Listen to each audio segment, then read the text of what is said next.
was about just 1 month ago we highlighted the Responsible Gambling Campaign, spearheaded by the organization Eye on Dependency in collaboration with the National Lotteries Commission Control Board. Last evening, the Gambling, Gaming and Betting Bill was passed in the Senate without the support of the 6 opposition senators who abstained. While gambling is it's known worldwide for entertainment, there are concerns, particularly during a harsh economic climate, about the impact on the family life. How does the bill, in fact, adequately address those concerns? Well, we are joined now by Natasha Nunez and Garth of Eye on Dependency for a conversation on the bill and more. Good morning to you, Garth and Natasha. Good morning, Adine. So I trust you all are both very satisfied this morning to see the bill has been passed. Well, finally, yes. Yes or no? Yes or no? Okay, let's hear the no. Well, Natasha? yes, I mean, we are grateful that the government is making moves to regulate the industry. It is much needed.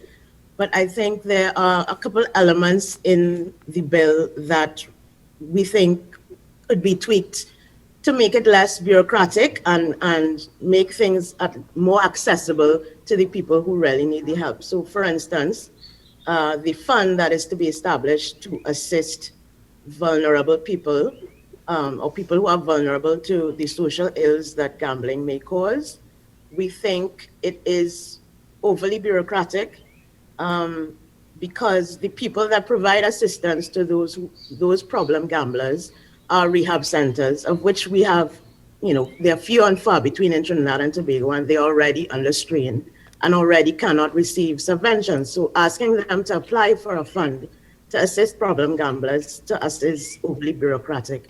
And we think it should be actually made part of the licensee's obligations to provide that support for their customers who may have gambling problems.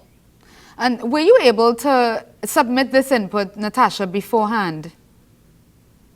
Yes, we were part of the Joint Select Committee process. We submitted our contribution in writing and in person a couple of years ago. So yes, we did. And what were the concerns? Did you get a response, a specific response to what your proposals were? None whatsoever? Nope. And were you able to engage perhaps any of the independent senators on it? I know sometimes when we're trying to get those amendments going, those are the people we tend to lobby in the Senate. Mm-hmm. No, we haven't. We didn't go that route.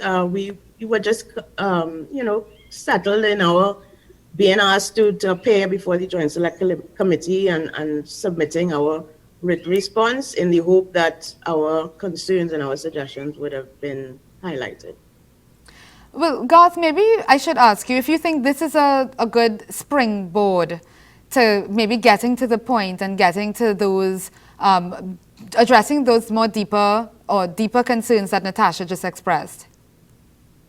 Yes, I am really happy that, the government and everyone else and the supporting cast, so to speak, have finally decided to take the bull by the horns, right? And I listened to the parts of the contribution yesterday, and I agreed with Mr. Rambarat wholeheartedly, the Minister, Terence Rambarat.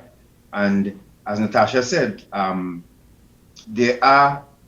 this is hidden in plain sight, this problem. And the fact that the bar owners especially are clamoring to have machines in the establishment, they wouldn't have that there unless it's making money for them. They don't enjoy seeing people pull a one-arm bandit or press their life out of these little machines and see that as an entertainment for them. They know it makes money. And I am just hoping, as Natasha said, that the funds and these establishments are part of receiving their license. They must be mandated to take care of the problem gamblers, especially the casinos. And this is why I'm so proud that the National Lotteries Control Board have decided to show proper corporate responsibility by partnering with us so that we could have these hotlines for problem gamblers available. But as Natasha said as well, with the independent senators and sitting at the JSC, most of the time, I'm hoping in the future that they would make these GSCs a little more relaxed and amenable to the people who they asked to contribute. Because most of the time it's rushed and you're asked to rush through questions, and it does not, even though we submit it in writing, we don't know what happens after that. We are not contacted afterwards. And I think it's important that we, after submitting, we at least be asked to contribute and dissect and make sure that when everything comes together, everyone will be happy in the end. Do you get the impression that the legislation, Garth, is really more about the government getting its due from this industry, a ballooning industry, one that has been, of course, clearly very profitable, and the government has been missing out on its part of the action, rather than addressing some of the more underlying issues? I don't give them wrong, Adi. Governments do it around the world. The fact is, the underlying issues, as you said, are pushed aside or not really paid much attention to. And that's the issue here. And if we have 120,000 machines spread around the country, we're talking about double time that amount of people who will get hooked on this. And remember, we have several categories of gamblers. We have professional gamblers, we have antisocial personality gamblers, then we have casual social gamblers, we have serious social gamblers. They all fall in a category that I'm sure a lot of people didn't know exist at all. So yes, the government may see an opportunity here to collect a little more revenue, but then I think it's they move a little too late on this, because the casinos and all of these other gambling institutions have been getting away scot-free. And there are people who walk into casinos and leave their house and their cars. And when I say that, I mean that they lose them eventually. Yes. Yeah. And this it's hidden in plain sight. And unless it's brought to the fore, I mean, you wouldn't want, let's say a banker, for instance, to be hooked on gambling or any other substance or activity, right? But having someone working in a financial institution such as a bank who's hooked on gambling, they will always end up in problems. The bank won't release these things, but it exists, because we have been contacted by families of people who work in banks who are hooked on gambling. So what about if that's the fallout? That's the downside of it. So this is where the government should insist that the rehab centers make it easier for them to access the funding to take care of problem gamblers, make it easier as well, or mandate it for people who open in these establishments that part of your mandate is to contribute to a fund, or you have a fund set aside to take care of your problem gamblers. Why do you think it took so long for us to get to this point? This is something that really came up for the first time from my recollection under Mr. Manning. We started hearing about it and moves to regulate the industry, and year after year we heard about it in budget presentations, in debate in Parliament. Why has it taken, I would say about 15 years, it would seem, to get to this point? Natasha, go for it. I can't say, but I think, as Garth has mentioned in our conversations, that I think we want to appear to be doing the right thing, but we're afraid to do it. So we're afraid to take that step to do what needs to be done. We all know what needs to be done. It's actually very similar to the alcohol beverage industry. We know what needs to happen there as well in terms of protecting the vulnerable in that instance. And we have done things kind of skirted around the issue, but we haven't actually tackled the real problem, which is, yes, it is a fun activity that people enjoy, but the fallout is the people who become addicted to it and suffer as greatly as a result. And Garth, I'm sure we'll talk about the campaign that we recently launched with the National Lotteries Control Board. And as I was watching the debate on YouTube, I asked the persons in the chat on YouTube if they had heard about it, and nobody had. So that people are not even aware, one, probably that problem gamblers do exist, and two, that there is help available for people who have gambling problems. And Well, I that, can that jump is in a here serious concern. because okay, well, one with the NLCB, I could sort of kind of understand because remember right after the launch, we had the COVID restrictions put in place, the stiffer restrictions. So and then all the gaming machines had to shut down. So, but in the meantime, we're preparing. So when things start to roll again, we are ready to continue with the campaign with a flyer campaign. We have ads on radio and also a billboard. We started with that. Now, I didn't ask the question why it took so long. It's money adding. Remember the people, the pusher who's selling the drugs, just as addicted to the money as the person addicted to buying the drugs. So you have to actually wring people's hand and twist it to the back of their head so that they could understand, hey, look, you have a contribution to make as well, to taking care of the problem gamblers. Just as we have been asking the alcohol, as Natasha mentioned, the alcohol brewers, they too have a responsibility because there are people who are hooked, they're hooked on alcohol as well. You see it, especially during this curfew time here, how many people fights have started because of alcohol, and try as we may to convince them, but one step at a time. The issue here is we finally grab the bull by the horns, and I am hoping that it continues and they're closely monitored and we don't slack off as I want to do in this country here as well. So without the force of the law to ensure that they do that, I'm talking about the licensees now, how do you engage them, Garth and Natasha, to become more responsible? I mean, whether you do it through the NLCB campaign, you talked about the responsible gambling campaign, which I'd be happy for you to remind us of. We know you told us about it some time ago. How do you then, maybe using some soft power, engage these authorities, these bar owners, to make different decisions or to contribute to the solution to this problem? That is a tall order, Adine. It took us almost a decade to convince the NLCB to do this. So, A decade. but yes, it may require organizations like ours to individually, approach these institutions and appeal to their soft side, I guess, and help them to understand the problem of gambling addiction and how they can help. Because in other jurisdictions, we traveled to the UK in 2012 and we spoke with an organization called GamCare, and they are non-profit which is solely dedicated to helping problem gamblers and their families. And what we discovered is that they also provide a measure of training and information to the industry itself so that they can, in their own spheres, identify problem gamblers and refer them to treatment, and that is a part of their obligations as a license holder.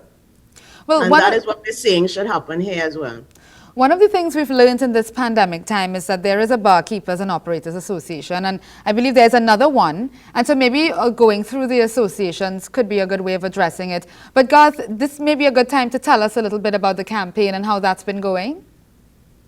Well, as I said, because of the restrictions and the closure of the booths, but we preparing behind the scenes. What we're doing right now, we have the paraphernalia that TT Post will be asked to deliver to people's mailboxes, so that each home will have a flyer. As you see in the background here, the campaign includes a billboard to be put up and also ads to run on radio, so that we get people to know that you can reach out to these hotline numbers for help. And there's also the Emmanuel community. This have been helping problem gamblers for decades, and they too offering their help as well. So we have in-house treatment, and of course we have the ones to go for counseling if need be. But the whole thing is we have to put our foot on the gas now. And as you mentioned, the Barkeepers Owners Association, I think that's their name, they have to understand too that they're pushing two addictions, the gambling and alcohol. And they need to know that there are people who are falling by the wayside. And as Natasha said, in countries we visited, one thing we noticed too as well, our bartenders, trained bartenders, meaning, do we have bartenders who can recognize when somebody has had enough to drink and cut them off totally? Because bar owners are not held responsible for when somebody leaves their establishment drunk, jumps behind the wheel, kills someone on the road. Our bar owners are not responsible, they are not held responsible. So that is one thing that must be added to it, as well as the gambling. If you see somebody coming to your establishment before the place even opened, waiting to gamble, this person has a problem. And maybe you can give them a flyer and refer them for help. And that is how we have to do it. But the campaign with the NLCB will be out in full once everything gets rolling again.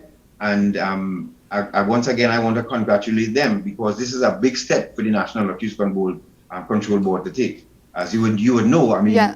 nobody would ever envision that the NLCB would do something like this. Yeah, and I am curious to find out what your assessment of people who would ordinarily be gambling, whether it's at the lotto booths or wherever else, the casinos, etc. Do you have a sense of how they've been faring now that their addiction has been disabled, as it were? Good question. I can tell you a lot of them have been going through cold turkey. And there are those who resorted to they went back to the bush, if you can read between the lines. Yeah, most of them went back to the bush, and then they will try the card gambling to suffice. So, but we've been contacted by one or two folks who asked for the hotline number, and they believe me, just like the crack addict who couldn't get their fix, there are those who waiting to get their fix, and as any addiction goes, they were having a rough time. They are having a rough time, and the lines are going to be long when betting resumes. So, Natasha, would you say that the services, the hotline, that kind of outreach, have you noticed an uptake since the lockdown measures have been instituted? And also, if you could tell us a little bit about that process of engaging the NLCB for the decade you said it took to get them on board. Yeah, I think there has been an uptake, but of course, because of the COVID restrictions, the treatment facilities aren't able to accept residents into their facilities as easily as before. So that has been a challenge. But I think in terms of providing support and advice via telephone or via Zoom or online, that has been happening. The journey with NLCB has been a positive one. I mean, they have always supported the work that we do. Give Jack his jacket on that. They have always supported Ion Dependency and the projects that we've had through the years. We have just been, at first we suggested that they put the hotline numbers at the back of every ticket. So that has translated into what we have now, but we've been continually reminding them that, hey, this is something that you need to think about, you need to do, because people out there are really in need of the information and the help. So it was a means of just constant reminding. Every time we would engage them on a project and they would support us, we would say, hey, thanks for the support, but remember the hotline idea. Persistence. So it has been a fruitful relationship with the NLCB for us, and we know that it has been a challenge. I think because of the general concept that I suppose gambling institutions don't want to, like alcohol beverage companies, they want to hide behind the responsible tagline, and that doesn't go far enough. So we're happy that they finally decided to put themselves out there and really identify themselves as a responsible institution. Thank you very much for that. Could you just remind us of the numbers or where folks can go to get more information if they need to reach out? Well, they could reach out to us on our Independency Facebook page. The message, just drop us a message, or there's Rebirth House and they're located on at Chafford's Court or the Serenity Place Empowerment Center for Women. They are in Point Fortin. You can reach them at 648-5401. Or you can, as I said, visit our Facebook page. We have the NLCB poster, flyer, and billboard up there. So you can get the numbers from there, and also the Emmanuel community. We will give you the numbers for the Emmanuel community, because they, the distance they go to help problem gamblers, they don't make themselves too, they don't put themselves out there too much. Yeah. So, but you can contact us, and we will put you in touch with the Emmanuel community. They do that outpatient, for want of a better term, counseling and outreach. I have the numbers here, Garth, if I can share them. Sure. For Rebirth House, it's 466-3146. That's a 24-hour hotline. And between the hours of 9 a.m. and 4 p.m., you can call 623-0952. That's Rebirth House. And Serenity Place Empowerment Center for Women, as Garth said, 648-5401 or 794-7980. Thank you so much, Natasha and Garth, for all the wonderful work that you're doing, for your commitment, and for sharing the information with us. Well, Adinan, congratulations. You started off from the Friday and you end up every day. That's an achievement in itself, So Thank you, done, Garth. Keep up the good work. Thank you very much, Garth. And thank you again to our guests for joining us, all our guests this morning. We now take some time to reveal more of the submissions we have for you today. This one is an image by Shanti Lachman of Princess Town. Looks like lilies. Thank you so much for those, Shanti. I've never seen that before. I love that hint of orange and the blue in the middle there. Thank you for those. And now here's a video from Gregory Medina. Oh boy. Gregory, you got really up close there. Hats off to you. Yeah, that's a brave one. Thank you. Oh, it's just the skin. Ah, okay. Okay, well, no wonder. Thank you for reminding us of this fascinating part of nature. And I'm happy you got to see it up close and that you're sharing it with us. Thanks again. Still more after the break. Stay with us.